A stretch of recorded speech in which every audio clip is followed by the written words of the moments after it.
At home, and my relationship with my family has always been really upsetting, and I've had very difficult times. I never felt like I belonged. It was as though I was the black sheep of the family. I'm happier without them than I was with them. Media images that are around us always show close, happy, functioning families having a great time, eating dinner. However, a huge number of people in this country don't have that with their families. To not experience that can be tremendously difficult, particularly at times of year such as Christmas, Mother's Day, Father's Day. 1 in 5 families will be touched by estrangement. My parents were quite fearful and quite controlling of who I socialised with. I weren't allowed any non-Jewish friends in the house. The world I was growing up, to me it was just a very isolated bubble. I didn't want to be a part of that bubble. I needed to have my own freedom of thought and make my own choices.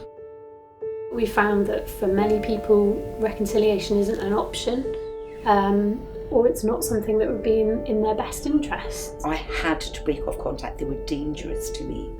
68% of people who took part in our research have experienced stigma around this issue, so they felt like it's something that they need to hide rather than something that they can be clear about with people.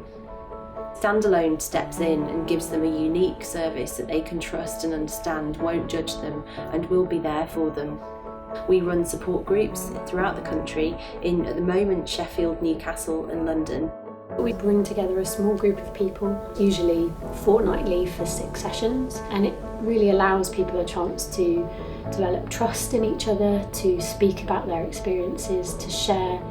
I signed up for the support groups and I was a bit apprehensive, to be honest. I was a bit scared and I was like, oh my God, I've never been to anything like this before. After that first session, I had this big smile on my face and I was like, this is so good, people are listening to me. They're actually hearing what I'm saying. To be able to talk about your story with other people and pick it apart and then look for ways to cope with those situations, felt like I could come away from there and think, it's going to be all right.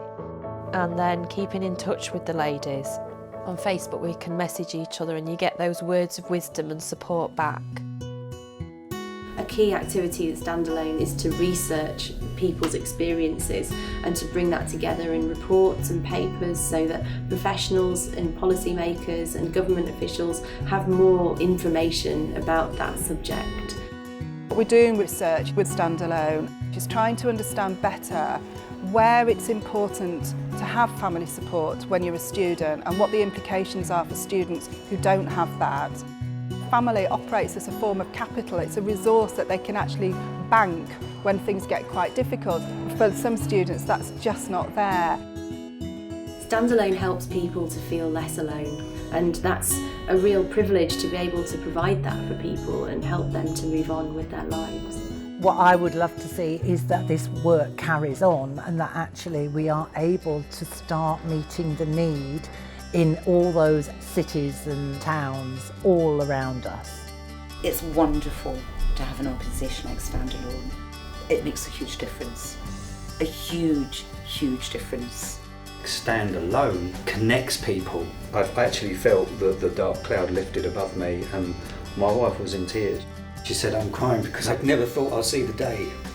At Standalone, you're listened to, you're heard, and there's no judgment. It's priceless. Don't know what I'd do without it.